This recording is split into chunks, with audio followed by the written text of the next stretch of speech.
बिस्मिल्लाहिर्रहमानिर्रहीम। अस्सलाम वालेकुम। Welcome to SWS learn all only YouTube channel. कैसे आप सब? मुझे उम्मीद है कि आप सब खैरियत से होंगी। अल्हम्दुलिल्लाह हमारी वेस्पर थ्योरी कंप्लीट हो चुकी है। अब हमने करनी है वैलेंस बॉन्ड थ्योरी, जिसे VBT भी कहते हैं। वेस्पर थ्योरी में हमने डिटेल से मॉलिक्यूल्स की शेप्स के बारे में पढ़ा, बॉन्डिंग के बारे में पढ़ा। अब इसके ड्रॉबैक्स क्या हैं जिसकी वजह से VBT आई, इसके ड्रॉबैक्स या लिमिटेशन हम पढ़ने लगे हैं। लिमिटेशन का वर्ड ज्यादा बेहतर है। इसकी लिमिटेशन ये थी कि ये मॉलिक्यूल्स की शेप के बारे में बता देता है, लेकिन ये नहीं बताता कि बॉन्ड की फॉर्मेशन कैसे हुई। मतलब जैसे इसने वाटर का स्ट्रक्चर बताया कि इसकी वी शेप है, रीजन नहीं बताई इसने फॉर्मेशन ऑफ बॉन्ड की। सो ये इसकी लिमिटेशन थी। सो इसके बाद आई VBT, जिसे वैलेंस बॉन्ड थ्योरी भी कहते हैं। VBT ने फॉर्मेशन ऑफ बॉन्ड को भी एक्सप्लेन किया और शेप्स ऑफ मॉलिक्यूल दोनों को एक्सप्लेन किया। VBT में ज्यादातर हम कोवलेंट बॉन्ड को स्टडी करते हैं कि जिसमें इलेक्ट्रॉन की शेयरिंग होती है। सो VBT में भी हम इलेक्ट्रॉन की शेयरिंग के बारे में पढ़ेंगे। सो इसके 3 पोस्टुलेट आपकी बुक पे दिए गए हैं, बहुत ज्यादा इंपॉर्टेंट है। आपने ये तीनों पोस्टुलेट अच्छे से करने। A covalent bond is formed when half-filled orbitals in valence shell of two atoms with similar energy overlap. According to VBT, covalent bond जिसमें क्या होता है, इलेक्ट्रॉन की शेयरिंग होती है, वो तब बनता है जब half-filled ऑर्बिटल्स, हाफ फील्ड जैसे कोई भी एटम है हाइड्रोजन, उसका 1s1 इलेक्ट्रॉनिक कन्फिगरेशन होती है, यानी उसके बाद सिर्फ s ऑर्बिटल होता है और उसमें भी सिर्फ एक इलेक्ट्रॉन होता है। तो एक इलेक्ट्रॉन होने की वजह से ये हाफ फील्ड है। वैलेंस शेल के ऑर्बिटल्स, दो हाफ फील्ड वैलेंस शेल के ऑर्बिटल आपस में ओवरलैप करेंगे, आपस में मिक्स होंगे। मिक्स करने के बाद उनमें कोवलेंट बॉन्ड बनेगा। सेकेंड पोस्टुलेट है a greater overlap of orbital result in a stronger bond. जितनी ज्यादा ओवरलैप होगी उतना ही ज्यादा बॉन्ड स्ट्रोंगर होगा। एस की बात कर रहे हैं कि H2 मॉलिक्यूल ने बनना है, तो इसके क्या है, s ऑर्बिटल। s ऑर्बिटल दोनों जितना ज्यादा आपस में ओवरलैप करेंगे उतना ही ज्यादा अच्छा बॉन्ड बनेगा। अगर ये ओवरलैप इतना करते हैं तो ये बॉन्ड इतना अच्छा नहीं बन रहा, लेकिन ये ओवरलैप अगर अच्छे तरीके से करेंगे तो बॉन्ड उतना ही ज्यादा स्ट्रॉन्ग बनेगा। तीसरा पोस्टुलेट है कोवलेंट बॉन्ड आर डायरेक्शनल। ये जो बॉन्ड बन रहा है हाइड्रोजन और हाइड्रोजन के दरमियान, ये डायरेक्शनल है। The direction of the bond is determined by shape. हमें डायरेक्शन कैसे पता चलती? शेप से। And the mode of overlapping orbitals, जो ऑर्बिटल आपस में ओवरलैप कर रहे हैं उनके मोड भी। जो मोड ऑफ ओवरलैप होता है ये दो तरह का होता है, हेड ऑन होता है और दूसरा होता है साइड बाय। हेड ऑन की बात करूं तो उसमें क्या होता है, इस तरह दो ऑर्बिटल, जैसे ये p ऑर्बिटल है, एक ये p ऑर्बिटल है, ये एक p ऑर्बिटल, दोनों ने एक हेड से, अपने हेड से ओवरलैप किया। लेकिन अगर एक ऑर्बिटल ऐसे है और दूसरा ऑर्बिटल इसके साथ इस तरह ओवरलैप कर रहा है तो ये पैरेलल ओवरलैप है। ठीक है, तो ओवरलैपिंग के भी दो मोड होते हैं, एक हेड ऑन ओवरलैप, दूसरा पैरेलल, जिसे साइड बाय भी कहते हैं। इंपॉर्टेंट जो दो बॉन्ड पढ़ेंगे हम VBT में, वो फॉर्मेशन ऑफ सिग्मा बॉन्ड और फॉर्मेशन ऑफ पाई बॉन्ड पढ़ेंगे। सो पहले पढ़ते हैं formation of sigma bond. Sigma का ये साइन होता है, ठीक है, सिग्मा बॉन्ड को शो करने के लिए हम ये साइन शो करते हैं। A sigma bond is formed by linear overlap of two half filled atomic orbital. इसमें लीनियर, एक ही लाइन में जो ऑर्बिटल्स होते हैं वो आपस में ओवरलैप करते हैं। जैसे ये एक ऑर्बिटल है और ये एक ऑर्बिटल, ये इनकी क्या आपस में लीनियर ओवरलैप है। तो इस तरह से जो बॉन्ड बनता है उसको कहते हैं सिग्मा बॉन्ड, और ये अप्रोच करता है न्यूक्लियर एक्सिस। जैसे ये क्या होता है, ये जो एक्सिस होता है ना, ये न्यूक्लियस का एक्सिस होता है। अब देखो इसमें ही ओवरलैपिंग हुई, न्यूक्लियर एक्सिस के अंदर ही ओवरलैपिंग हुई है, तो सो ऑर्बिटल अप्रोच करता है न्यूक्लियर एक्सिस को। और इसमें जो ओवरलैप हुई है, इधर क्या हुआ, इस ऑर्बिटल का हेड और इस ऑर्बिटल का हेड ओवरलैप किया है। सो इसमें जो ओवरलैप होती है वो होती है head on overlap, head on overlap. So पहले हम पढ़ेंगे S ओवरलैप। S ऑर्बिटल और S ऑर्बिटल आपस में ओवरलैप किस तरह करते हैं। वो मॉलिक्यूल जिसमें S और S ऑर्बिटल ओवरलैप करते हैं उसकी एग्जांपल है H2 मॉलिक्यूल। अगर हम हाइड्रोजन के इलेक्ट्रॉनिक कन्फिग्रेशन लिखे, हाइड्रोजन ग्रुप 1 से बिलोंग करता है और इसके वैलेंस शेल में होता ही 1 इलेक्ट्रॉन है और इसकी इलेक्ट्रॉनिक कन्फिग्रेशन होती है 1s1। और ये क्या, हाफ फील्ड है। S में ज्यादा से ज्यादा 2 इलेक्ट्रॉन आ सकते हैं, तो इसके वैलेंस शेल में 1 इलेक्ट्रॉन है, यानी ये हाफ फील्ड है। सो एक S ऑर्बिटल की शेप कैसी होती है, स्फेरिकल। एक S ऑर्बिटल एक हाइड्रोजन का और एक S ऑर्बिटल दूसरे हाइड्रोजन का। दोनों आपस में ओवरलैप करेंगे तो हमारे पास इस तरह का ऑर्बिटल बनेगा। ये किस तरह बनेगा? दरमियान में ओवरलैपिंग होगी, एक ऑर्बिटल इस तरह और दूसरा ऑर्बिटल इस तरह, इन दोनों के आपस में ओवरलैपिंग होगी तो नतीजे में हमारे पास इस तरह का ऑर्बिटल बनेगा।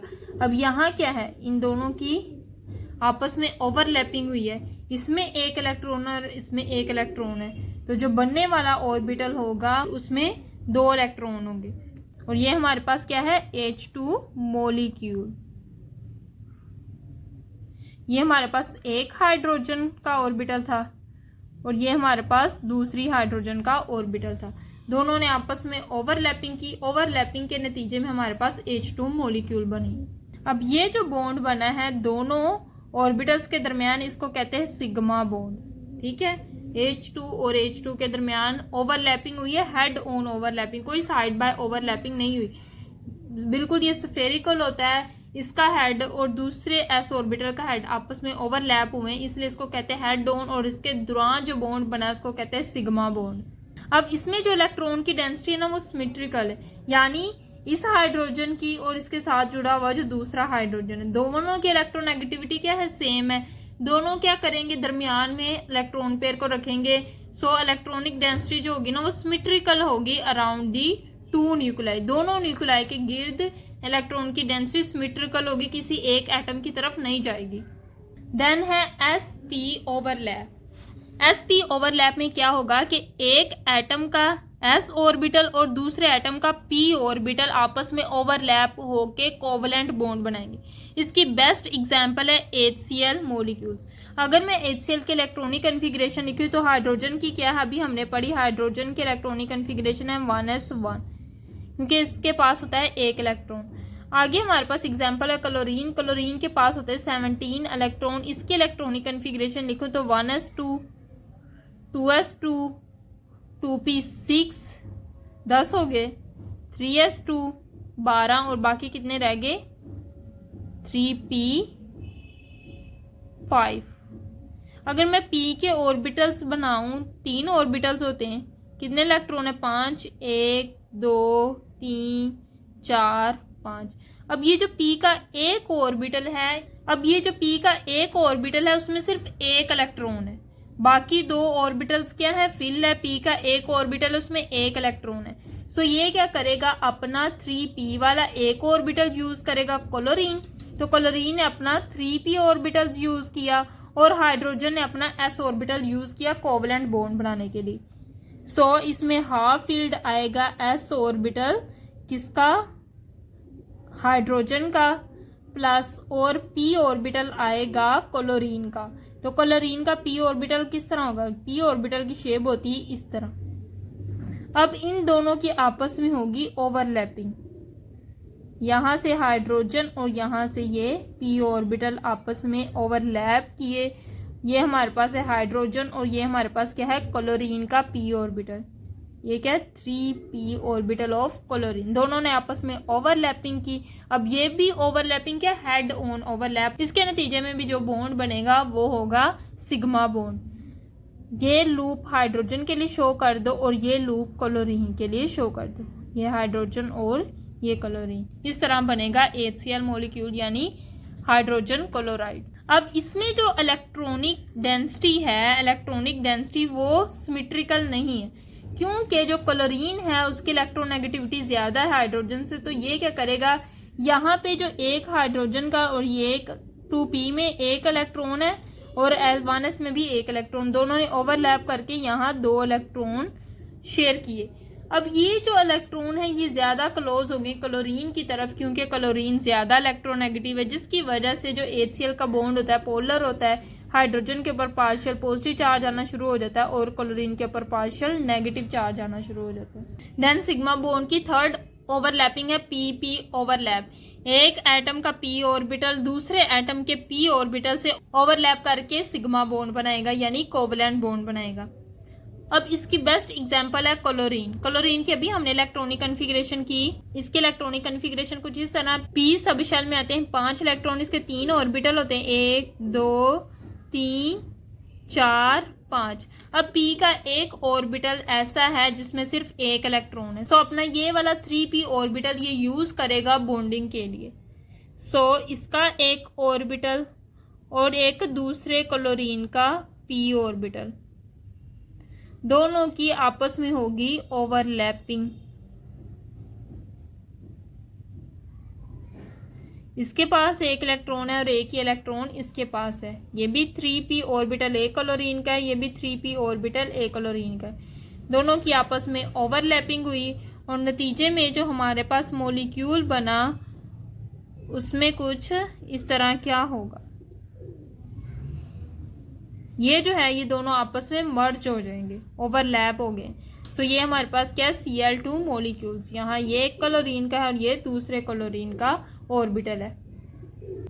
अब इसमें भी दोनों न्यूक्लाई, एक क्लोरीन का न्यूक्लियस, दूसरा दूसरे क्लोरीन का न्यूक्लियस, दोनों न्यूक्लाई के गिर्द जो इलेक्ट्रॉन डेंसिटी है, इलेक्ट्रॉन डेंसिटी वो क्या है, सिमेट्रिकल। क्योंकि जो दोनों क्लोरीन हैं इन दोनों की इलेक्ट्रोनेगेटिविटी बिल्कुल सेम है। एक क्लोरीन और एक क्लोरीन, दोनों के दरमियान बॉन्ड है, दोनों की इलेक्ट्रोनेगेटिविटी सेम है, तो जो बॉन्ड पेयर है वो बिल्कुल दरमियान में रहेगा, किसी एक की तरफ नहीं जाएगा। अब आपकी बुक में H2S मॉलिक्यूल की भी ऑर्बिटल डायग्राम बनाएगी, बड़ी इंटरेस्टिंग है। आपने याद रखना है सल्फर जो है इसके वैलेंस शेल में होते हैं 16 इलेक्ट्रॉन। इसके इलेक्ट्रॉनिक कन्फिग्रेशन होती है 1s2, 2s2, 2p6, 3s2, कितने हो गए 12 और 3p4। इसके जो p ऑर्बिटल होता है, p सब शेल है, उसके 3 ऑर्बिटल है, तीनों ड्रॉ करो। कितने इलेक्ट्रॉन है इसके पास, 4 इलेक्ट्रॉन है p में, तो 1 2 3 और 4। इसके p के 2 ऑर्बिटल ऐसे हैं जिसमें एक एक इलेक्ट्रॉन है। सो अगर मैं सल्फर के तीनों ऑर्बिटल ड्रॉ करूं, एक p ऑर्बिटल, ठीक है, दूसरा p ऑर्बिटल और ये तीसरा p ऑर्बिटल, तीनों मैंने ड्रॉ किए। एक p ऑर्बिटल किस तरह का होता है, इस तरह का, तो मैंने क्या किया है, तीनों ऑर्बिटल ड्रॉ किए। अब इसके एक ऑर्बिटल में कितने इलेक्ट्रॉन है, 2, तो उसको उस तरह ही फिल कर दो, 1 और 2, दोनों इलेक्ट्रॉन है। ये वाले p में दोनों इलेक्ट्रॉन है। इसी तरह अगर इस p की बात करूं तो एक p में कितने, एक p ऑर्बिटल में कितने इलेक्ट्रॉन है, 1 इलेक्ट्रॉन है, ठीक है। इसी तरह दूसरे p ऑर्बिटल में कितने इलेक्ट्रॉन है, 1 इलेक्ट्रॉन है। सो यहाँ क्या होगा, अब 2 हाइड्रोजन आएंगे, जहां जहां सिर्फ 1 इलेक्ट्रॉन है वहां हाइड्रोजन आ जाएगा। हाइड्रोजन के पास भी क्या है, अपना एक इलेक्ट्रॉन। सो वो क्या करेगा, यहाँ अपना 1 इलेक्ट्रॉन शेयर करेगा इसके साथ। सो यहाँ भी 2 इलेक्ट्रॉन हो जाएंगे, इस ऑर्बिटल में भी 2 इलेक्ट्रॉन हो जाएंगे और इस ऑर्बिटल में भी 2 इलेक्ट्रॉन हो जाएंगे। यहाँ क्या हुआ है कि पार्शियली फील्ड ऑर्बिटल ओवरलैप किए, हाइड्रोजन का 1s और सल्फर का 3p ऑर्बिटल इसके साथ ओवरलैप किए। सो ये जो दरमियान वाला है ये हमारे पास सल्फर है और ये हमारे पास हाइड्रोजन है और ये हमारे पास हाइड्रोजन का ऑर्बिटल है। अकॉर्डिंग टू वेस्पर इसका स्ट्रक्चर ड्रॉ करना चाहे तो इसका वैलेंस शेल है 3 वाला। एक s में 2 इलेक्ट्रॉन हो गए तो एक लोन पेयर ये और एक लोन पेयर ये। अगर इधर से देखें, एक लोन पेयर ये और एक लोन पेयर ये दोनों इलेक्ट्रॉन वो यूज करता है हाइड्रोजन के साथ बॉन्डिंग बनाने के लिए। तो सल्फर दरमियान में यहाँ हाइड्रोजन और यहाँ हाइड्रोजन, जो एंगल है वो 92 है। इधर एक लोन पेयर शो करो, इधर एक लोन पेयर शो करो। इस तरह होता है अकॉर्डिंग टू वेस्पर H2S का स्ट्रक्चर। अगर मैं सिंपल वर्डिंग में इसको एक्सप्लेन करना चाहूँ तो p के कितने ऑर्बिटल होते हैं, 3px, 3py और 3pz। अब इसका जो 3px था वो कंप्लीटली फील्ड था, इसका 3py और 3pz दोनों ऑर्बिटल में एक एक इलेक्ट्रॉन है। सो ये अपना एक ऑर्बिटल 3py यूज करेगा एक हाइड्रोजन के साथ बॉन्डिंग बनाने के लिए और दूसरा ऑर्बिटल 3pz ऑर्बिटल यूज करेगा दूसरे हाइड्रोजन के साथ बॉन्डिंग बनाने के लिए। और इसकी जो शेप होगी वो कौन सी होगी, वी शेप। और साथ आपने इसका एंगल भी शो करना है 92। अब हमने सिग्मा बॉन्ड को डिटेल से पढ़ लिया। अब हमने पढ़ना है O2 मॉलिक्यूल। ऑक्सीजन का मॉलिक्यूल किस तरह बनता है और इसमें हमने पाई बॉन्ड की फॉर्मेशन भी करनी है। अच्छा, पाई बॉन्ड की फॉर्मेशन से पहले मैं आपको थोड़ा सा समझाना चाहती हूँ। हमने सिग्मा बॉन्ड में कैसे पढ़ा कि इस तरह ऑर्बिटल आपस में ओवरलैप करते हैं हेड ऑन, और इस तरह बनता है सिग्मा बॉन्ड। अगर मैं पाई बॉन्ड की बात करूं तो इसमें क्या होती है, पैरेलल ओवरलैपिंग होती है। एक ऑर्बिटल ऐसे तो दूसरा ऑर्बिटल इस तरह आके इसके साथ ओवरलैपिंग करता है। अब ये जो न्यूक्लियस से अवे है, न्यूक्लियस का एक्सिस हमारा ये है और ओवरलैपिंग ऊपर और नीचे हो रही होती है। सो ये जो बॉन्ड होता है ना, इसको कहते हैं पाई बॉन्ड। अगर हम ऑक्सीजन की बात करें तो अगर ऑक्सीजन की इलेक्ट्रॉनिक कन्फिग्रेशन लिखें, सो इसके पास होते हैं 8 इलेक्ट्रॉन। इसकी इलेक्ट्रॉनिक कन्फिग्रेशन लिखूं 1s2 2s2 2p4, ये इसके इलेक्ट्रॉनिक कन्फिग्रेशन। अगर मैं p को डिटेल से बनाऊं तो p के होते हैं 3 ऑर्बिटल, 2px 2py और 2pz। कितने इलेक्ट्रॉन है, 4, 1 2 3 4। अब ये इसका ऑर्बिटल क्या है, कंप्लीटली फील्ड है। ये दो ऑर्बिटल अपने यूज करेगा बॉन्डिंग के लिए। अब किस तरह, सिंपल एक ऑक्सीजन है, अब इसमें कोई सेंट्रल एटम नहीं है, दोनों ही ऑक्सीजन है। एक ऑक्सीजन इस तरह तो दूसरा ऑक्सीजन इस तरह, इन दोनों के दरमियान डबल बॉन्ड बनेगा। किस तरह, अब ये देखो, एक हमारे पास ऑर्बिटल 2py, एक ऑर्बिटल है 2pz। इसी तरह इधर एक, ये क्या करेगा, ये ऑक्सीजन है एक ऑक्सीजन और ये दूसरा ऑक्सीजन है। इसके भी दो ऑर्बिटल्स हैं 2py और 2pz। एक ऑर्बिटल ये और एक ऑर्बिटल ड्रॉ ये किया। इसके भी एक ऑर्बिटल ये और एक ऑर्बिटल ये यूज करेगा बॉन्डिंग के लिए। अब यहाँ पे इसने बॉन्डिंग की, इसके पास था, इस ऑर्बिटल के पास एक इलेक्ट्रॉन और इस ऑर्बिटल का एक इलेक्ट्रॉन, इलेक्ट्रॉन पेयर अप हो गया, एक बॉन्डिंग होगी। अब यहाँ भी क्या है, एक एक इलेक्ट्रॉन, इस ऑर्बिटल इसके पास भी एक इलेक्ट्रॉन है और इस ऑक्सीजन के पास भी एक इलेक्ट्रॉन। ये क्या करेंगे, आपस में साइड बाय ओवरलैपिंग करेंगे, पैरेलल ओवरलैपिंग। जैसे ये ओवरलैपिंग मैंने शो की है ना, इसी तरह ये आपस में साइड बाय ओवरलैपिंग करके ये इलेक्ट्रॉन पेयर अप कर लेंगे। अब ये जो बॉन्ड बना है इसको कहते हैं पाई बॉन्ड। सो आप लिखेंगे कि जो ऑक्सीजन है इसके 2p ऑर्बिटल्स ऐसे हैं जिनके पास एक एक इलेक्ट्रॉन है, दो ऑर्बिटल ऐसे हैं। तो ये क्या करेगा, एक ऑर्बिटल को यूज करते हुए हेड ऑन कुलियन करेगा, एंड टू एंड कुलियन भी इसे कहते हैं, और सिग्मा बॉन्ड बनाएगा। बाद में क्या होगा, एक ऑर्बिटल को यूज करते हुए ये ऑक्सीजन अपना एक ऑर्बिटल यूज करेगी और ये ऑक्सीजन अपना एक ऑर्बिटल यूज करेगी। ये दोनों क्या करेंगे, पैरेलल वे में ओवरलैप करेंगे। ये जो वे है इसको कहते हैं पैरेलल वे में ओवरलैप। जब ये दोनों पैरेलल वे में ओवरलैप करेंगे तो बनेगा पाई बॉन्ड। सो इस तरह ऑक्सीजन में पहले बना सिग्मा बॉन्ड, एक ऑक्सीजन और ये दूसरा ऑक्सीजन, इसका बना पहले सिग्मा बॉन्ड, बाद में पैरेलल वे की ओवरलैपिंग से बना पाई बॉन्ड। पहला सिग्मा बॉन्ड तो दूसरा कौन सा हुआ, पाई बॉन्ड। इस तरह किसी भी मॉलिक्यूल में पाई बॉन्ड की फॉर्मेशन होती है। अच्छा, पाई बॉन्ड तभी बनेगा जब पहले सिग्मा बॉन्ड बन गया होगा। अगर सिग्मा बॉन्ड बनेगा तब पाई बॉन्ड बनेगा, अगर सिग्मा बॉन्ड नहीं बना तो पाई बॉन्ड भी नहीं बनेगा। पहले सिग्मा बॉन्ड बना होगा फिर पाई बॉन्ड की फॉर्मेशन होगी। अब हम कर लेते हैं क्विक चेक के क्वेश्चंस। क्विक चेक के क्वेश्चंस हैं 3.6। पहला क्वेश्चन है, draw the orbital structure of H2O and N2 molecules. H2O का बिल्कुल सिमिलर है H2S की तरह। अगर ऑक्सीजन की इलेक्ट्रॉनिक कन्फिग्रेशन लिखे, दरमियान में H2O में सेंट्रल एटम कौन सा है, ऑक्सीजन। सो ऑक्सीजन की electronic configuration 1s2 2s2 2p, 2p के तीनों ऑर्बिटल्स लिख लेते, 2px 2py और 2pz। एक ऑर्बिटल में कितने इलेक्ट्रॉन आ सकते हैं, दो। ऑक्सीजन के टोटल होते हैं 8 इलेक्ट्रॉन, दो और दो कितने हो गए, 4। बाकी कितने रह गए, 4 इलेक्ट्रॉन, 1 2 3 4। इस तरह हो गए इसके 4 इलेक्ट्रॉन पूरे। अब ये जो दो p के ऑर्बिटल्स हैं इनमें एक एक इलेक्ट्रॉन है। सो ये क्या करेगा, अगर मैं इसकी ऑर्बिटल डायग्राम शो करूं, तीनों ऑर्बिटल्स वाली, एक ये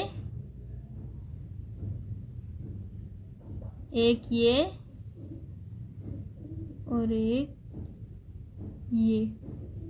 अब एक ऑर्बिटल जो है उसमें 2 इलेक्ट्रॉन पूरे हैं 2px में, सो उसके दोनों इलेक्ट्रॉन मैंने कंप्लीटली फील्ड शो कर दिए। अब एक जो ऑर्बिटल है उसमें कितने इलेक्ट्रॉन है, सिर्फ एक इलेक्ट्रॉन है, सो ये एक इलेक्ट्रॉन बना दिया। अब दूसरा जो ऑर्बिटल है 2p वाला, उसमें भी कितने इलेक्ट्रॉन है, उसमें भी कितने इलेक्ट्रॉन है, एक, सो एक मैंने ड्रॉ कर दिया। अब क्या होगा, दो हाइड्रोजन आएंगे, एक हाइड्रोजन इसके साथ ओवरलैप करके इस इलेक्ट्रॉन को भी दो कर देगा। इसी तरह दूसरा हाइड्रोजन आएगा, वो इस ऑर्बिटल के साथ ओवरलैप करके इस इलेक्ट्रॉन को भी दो कर देगा। क्योंकि एक इलेक्ट्रॉन ऑक्सीजन का है तो दूसरा इलेक्ट्रॉन हाइड्रोजन का, हाइड्रोजन का भी अपना खुद का एक इलेक्ट्रॉन है। सो ये है orbital structure of H2O। Draw करने के बाद नीचे आपने लिखना है figure orbital structure of H2O molecule. वैसे अगर मैं इसकी शेप ड्रॉ करूं तो ऑक्सीजन की होती है इधर दो लोन पेयर, इधर भी हाइड्रोजन और इधर भी हाइड्रोजन, और एंगल होता है 104.5। अगली हमारे पास एग्जांपल है N2 मॉलिक्यूल। नाइट्रोजन की बात करूं तो दूसरा नाइट्रोजन दूसरे नाइट्रोजन के साथ ट्रिपल बॉन्ड बनेगा तो N2 मॉलिक्यूल बनेगा।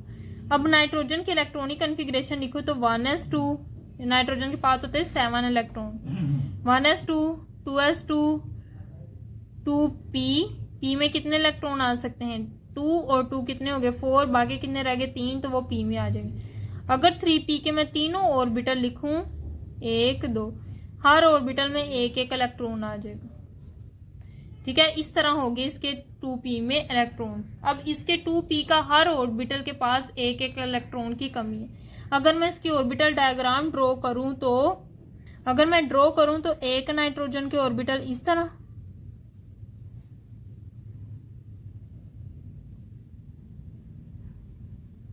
ये एक नाइट्रोजन की और दूसरी नाइट्रोजन पहले आएगी, वो इसके साथ सिग्मा बॉन्ड बनाएगी अपना एक ऑर्बिटल यूज करते हुए।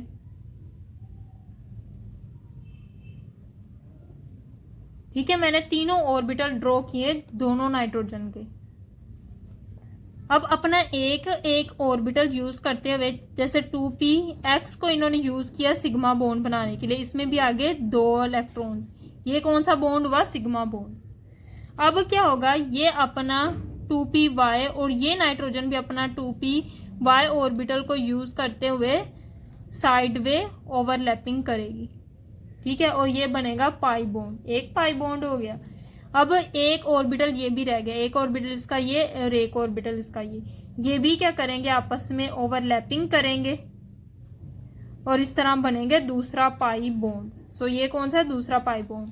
सो लिखो नाइट्रोजन और नाइट्रोजन ने पहले बनाया सिग्मा बॉन्ड, फिर पहला पाई बॉन्ड और फिर दूसरा पाई बॉन्ड। इस तरह बनेगा N2 मॉलिक्यूल का structure, orbital diagram of N2 molecule. अगला क्वेश्चन है, draw the orbital overlap to show the formation of F2 molecule. F2 पहले मॉलिक्यूल के बारे में लिख लेते हैं। फ्लोरीन के पास होते हैं 9 इलेक्ट्रॉन, इसकी इलेक्ट्रॉनिक कन्फिग्रेशन लिखो 1s2, 2s2, 2p5, p में 5 इलेक्ट्रॉन होते हैं। अगर मैं इसके खोल के तीनों ऑर्बिटल लिखूं तो इसके 5 इलेक्ट्रॉन किस तरह होंगे, 1, 2, 3, 4, 5। एक इसका p का ऑर्बिटल ऐसा है जिसमें एक इलेक्ट्रॉन है। सो ये क्या करेगा, अपना 2p का एक ऑर्बिटल यूज करेगा, ये एक फ्लोरीन का 2p ऑर्बिटल और ये दूसरे फ्लोरीन का 2p ऑर्बिटल, ये दोनों आपस में ओवरलैप करेंगे। किस तरह, हेड ऑन ओवरलैप होगी या एंड टू एंड इसको ओवरलैप भी कहते हैं, और सिग्मा बॉन्ड फॉर्मेशन होगा। ये एक फ्लोरीन का ऑर्बिटल है, ये एक फ्लोरीन का ऑर्बिटल, और नतीजे में हमारे पास किस तरह का, दरमियान में थोड़ा सा बड़ा, साइड पे छोटे छोटे, बिल्कुल जैसे चॉकलेट की टॉफी नहीं मिलती उसी तरह इसका F2 मॉलिक्यूल का ऑर्बिटल बनेगा, दरमियान में 2 इलेक्ट्रॉन। HF मॉलिक्यूल ये बिल्कुल सिमिलर है HCl की तरह, जैसे हाइड्रोजन का एक 1s ऑर्बिटल और जो फ्लोरीन है उसका 2p ऑर्बिटल जिसमें एक इलेक्ट्रॉन है, तो वो आपस में क्या करेंगे, ओवरलैपिंग करेंगे। इस तरह होगी ओवरलैपिंग, दोनों की ओवरलैपिंग से ये हाइड्रोजन को शो कर रहा है, ये हाइड्रोजन को शो कर रहा है और ये फ्लोरीन को। सो ये बन जाएगा HF। ये हमारे पास सिग्मा बॉन्ड फॉर्मेशन हुई, ये हमारे पास हाइड्रोजन का ऑर्बिटल है, ये हमारे पास फ्लोरीन का ऑर्बिटल है, दोनों के आपस में ओवरलैपिंग और सिग्मा बॉन्ड बना और इसी तरह हमारे पास HF मॉलिक्यूल बना। सो ये थे आज की वीडियो जिसमें हमने VBT को कवर किया। इंशाल्लाह इससे अगली वीडियो में हम हिब्रिडाइजेशन को कवर करेंगे, वो भी VBT का सेकंड पार्ट है, वो भी VBT।